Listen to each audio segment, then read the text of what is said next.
Bir çox müqəddəs kitablarda yazılıb ki, ilk olan söz oldu, Allah ol dedi və hər şey oldu.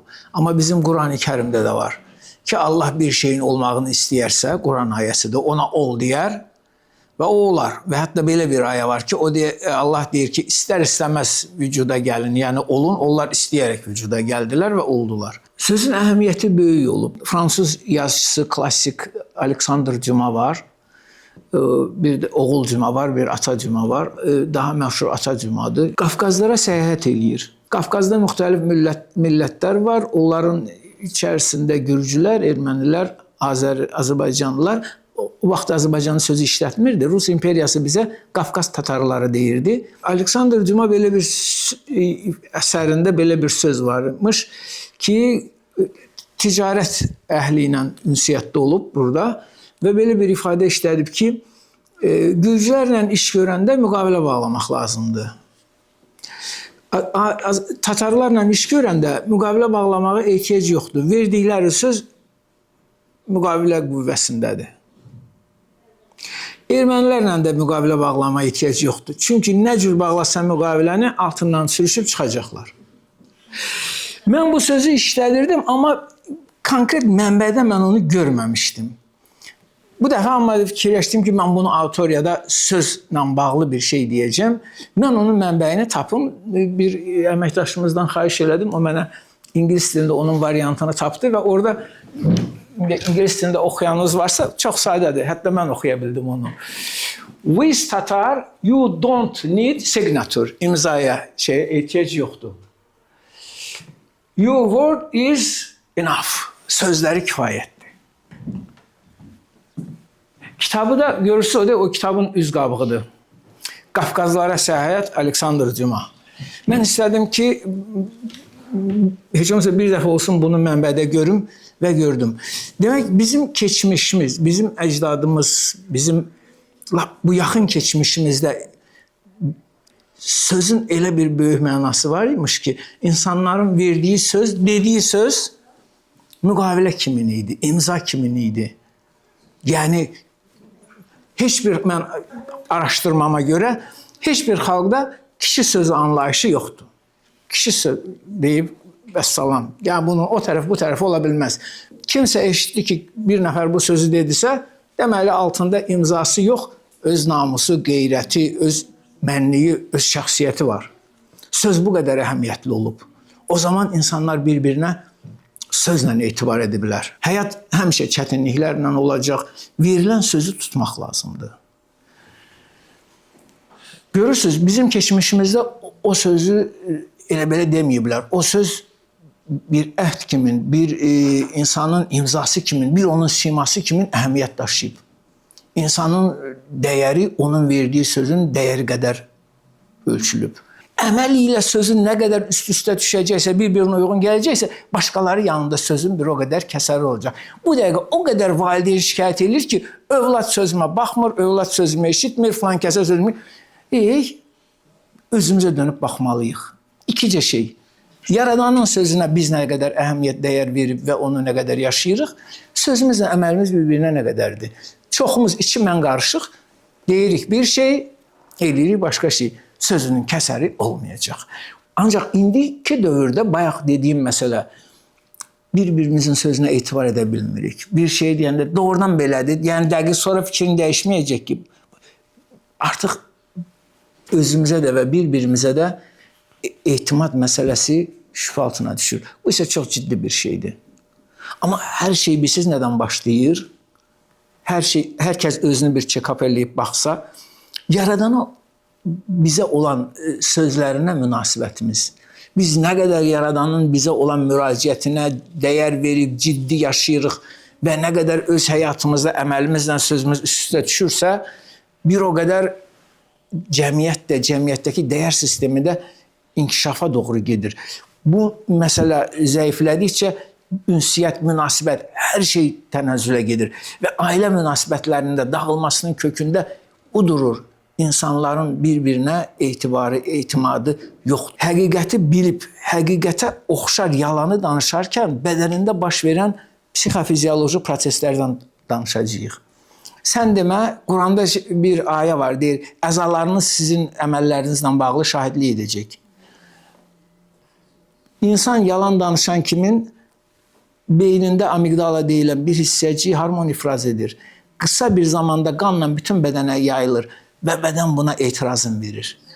Kimin əli tərləyir, kiminin üzü qızarır, kiminin səsi batan kimin olur, kiminsə nəfəsi çatmır, kimsə gözünü qaçırmağa çalışır. Baxın, yalan danışan insan gözə baxıb danışa bilmir.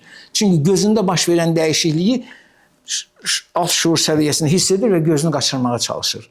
Üzünü qaçırmağa çalışır. Ona görə bir şey deyəndə deyir, gözümün içinə bax. Bizim ata-babalarımız artıq bilirdilər ki, gözün içinə baxaraq yalan danışmaq çətindir. Amma onun neyropsixoloji əsasını bilmirdilər. Sən demə, bunun ağıllı başlı elmi əsası var. Stres hormonu ifraz olunur, böyle üstü vəz artıq ciddi hormon ifraz edir və bədən buna mütləq öz etirazını bildirir. Yalan detektorları da bunun üzərindən işləyir. Lap bədənin cüzi nəmlənməsi, onu heç kəs hiss eləməz. Detektor vururlar, insan danışır. Astrolog göstərir ki, bədəndə nəmlənmə artdı. O dəqiqə başa düşürlər ki, yalan danışır. Çünki ondan asılı deyil. Bədən özü reaksiyasını verir ki, yalan getdi. Bu artıq kortizolun miqdarı dəyişdi, amigdala ifraz elədi. Bədən bildirdi ki, yalan getdi. Göz bəbəyi, bax o ki, gözü qaçırmağın, insan yalan danışarkən göz bəbəyi tərəddüd edir. Ona görə insan gözünü qaçırmaq məcburiyyətindədir. Gözün içinə baxaraq yalan danışmaq çox çətindir. Eyni bir fikri müxtəlif sözlərlə demək də tamam fərqli nəticəyə gətirir. Məsəl üçün bir rəvayət var. Şaha münəccim gəlir, deyir ki, şah, bütün qohum əqrəbən qırılacaq, sən tək qalacaqsan, ver bunun boynunu vurun. O bir münəccimi çağırır, deyir ki, şah, sən bütün qohum əqrəbəndən daha uzun yaşayacaqsan, deyir buna mükafat verin. Fikir eyni idi. Amma istifadə olunan sözlər tamam başqa təsir yaratdı. Eyni zamanda inandırım sizə, psixoloji yardım üçün müraciət edən cütlərin də problemi o olur ki, bir-birinə fikirlərini ifadə eləyəndə düzgün sözlərdən istifadə eləmirlər. Eyni fikri tamam başqa sözlə deyəndə, mən bunu başa düşdüm, mən bunu qəbul edərəm. Amma o elə demədi, belə dedi. Mahiyyət eynidir, amma sözlərə verilən reaksiya fərqlidir. Ona görə istifadə edəcəyimiz söz ehtiyatı, leksikonumuzda olan sözlər bizim ünsiyyət və münasibətimizdə çox şeyi həll eləyir. Məsəl üçün, terapiyada belə bir şey var. Sən dili, mən dili. Məsəl üçün, xanım mənə bir söz dedi ki, sən bunu belə elədin, bu pis oldu, belə oldu, elə oldu. Məsəl üçün, mən o dəqiqə mənə müraciət elədi ki, sən bunu belə elədin. Mən məcburam ona əks hücuma keçəm ki, yox, sən düz başa düşmədin, belədir, elədir. O vaxtı belə oldu, bu vaxtı belə oldu. Amma o mənə desə, əksinə, mən dili ilə. Bilirsən, sənin belə deməyin mənə bu cür təsir elədi. Mən düzmü başa düşdüm, sən bunu mu demək istəyirdin? Artıq mən özümü bəraət qazandırmaq üçün ona fikrimi izah eləməyə başlayacağım ki, yox, mənim fikrim sənə toxunmaq deyildi. Sadəcə mən filan fikrimi bu cür izah elədim. Demək, onun adicə bir şeyi, bunu yadda saxlayın. Bütün hər yerdə istifadə edə bilərsiniz. Rəfiqənizə qarşı, müəlliminizə qarşı, ailənizdə. Bir insanın dediyi bir şey sizə toxunursa, siz onu ittihama qalxmayın. Siz onu necə başa düşdünüz və o sizə hansı təsiri yaratdı, o mövqedən çıxış edin. O dərhal başlayacaq sizi anlatmağa ki, yox, mənim qəsdim sənə toxunmaq deyildi, mən sadəcə bu məsələyə münasibətimi bu cür bildirib. Əgər sənə toxundursa, yəni üzülürsə və yaxud da ki, arxain ol, fikrim o deyildi. Çox zaman bir məsələni aydınlaşdırmaqda istifadə elədiyimiz söz və mövqe məsələnin nə cür çözülməsinə əhəmiyyətli təsir göstərir. Sən dili, mən dili deyəndə bax bunu yadınızda saxlasaz, ittihama qalxmaqdansa sizə olan təsiri, siz məsələyə necə baxdınız, sizə hansı təəssüratı, bunu ifadə edin. O adam lazımsa düzəliş edəcək. Çünki burada hücum olmadı. Burada aydınlaşdırma oldu, o da aydınlaşdırmaya qoşulacaq, məsələni aydınlaşdıracaq. Bilirsiniz, sufi fəlsəfəsində də belə bir şey var. Deyir ki, insanın dediyinə baxma, elədiyinə bax. Amma bu, bilirsiniz hansı insana aid idi? Tanımadığım bir insana aiddir. Tanımırsan biri gəlir sənin üçün Aladağdan, Qaradağdan. Məsəl üçün oğlanla qız tanış olanda oğlan özünü başlayır. Hamı qız da başlayacaq özünü. Ona baxmaq, bax görəsində bunun etdikləri nədir? Çünki hələ tanışdığın, amma tanıdığın adama sən onun sözünə etibar etməyə bacarmalısan. Və güvənmək çox vacib bir şeydir. Çünki insan insana güvənəndə güvənilən insan güvəni itirməmək üçün bəzən çox şeydən keçməyə hazır olur. Ki, mənə etibar edə bilir, mən bu etimadı doğrultmalıyam.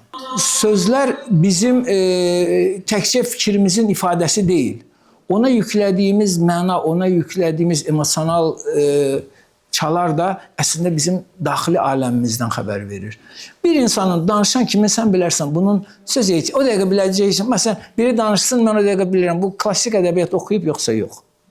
Ümumiyyətlə, bədii ədəbiyyat oxuyub yoxsa yox. Bu insanın ünsiyyət çevrəsi kimlərdir? Ünsiyyət çevrəsinin kimlər olduğunu artıq onu özünü də tam xarakterizə edir. Çevrəmiz çox mühümdür. Çevrəmizdə olan insanların leksikonu çox mühümdür. Baxın, çox kiçicik bir şey görünə bilər, ancaq yox.